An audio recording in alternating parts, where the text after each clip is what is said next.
లోక్సభ ఎన్నికలలో BRS party ఘోర పరాజయం పాలైనప్పటి నుంచి ఆ పార్టీ అధినేత గులాబీ బాస్ కేసీఆర్ ఫామ్ హౌస్ నుంచి బయటకు రావట్లేదు. ప్రత్యక్ష రాజకీయాలకు దూరంగా ఉండటంతో అత్యవసర సమయాల్లో మాత్రమే ఆయన పార్టీ శ్రేణులతో సమావేశాలు నిర్వహిస్తూ వస్తున్నారు. శాసనసభ సమావేశాలకు కూడా కేసీఆర్ హాజరు కావడం లేదు.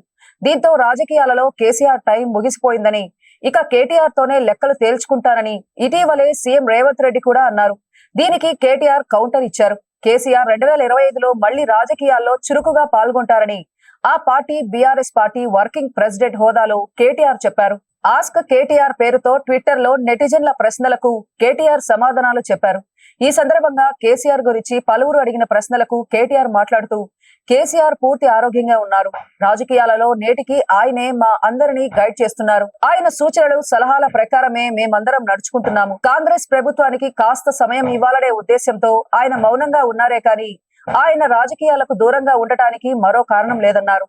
2025 సంవత్సరం నుంచి ఆయన మళ్లీ రాజకీయాలలో చురుగ్గా పాల్గొంటారని కేటీఆర్ చెప్పారు.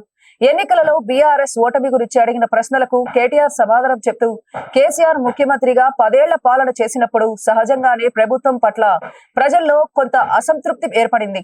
ఆ కారణంగానే మేము ఓడిపోయాము. అదే సమయంలో కాంగ్రెస్ ఎడాపడా హామీలిస్తూ ప్రజలను నమ్మించగలిగింది. అందుకే అది ఎన్నికలలో విజయం సాధించింది. అధికారంలోకి వచ్చిన తర్వాత హామీలు అమలు చేయకుండా తప్పించుకునే ప్రయత్నాలు చేస్తోంది. కానీ ప్రజలకు ఇచ్చిన హామీలు అమలు చేసే వరకు మేము కాంగ్రెస్ ప్రభుత్వాన్ని విడిచిపెట్టము అని కేటీఆర్ అన్నారు.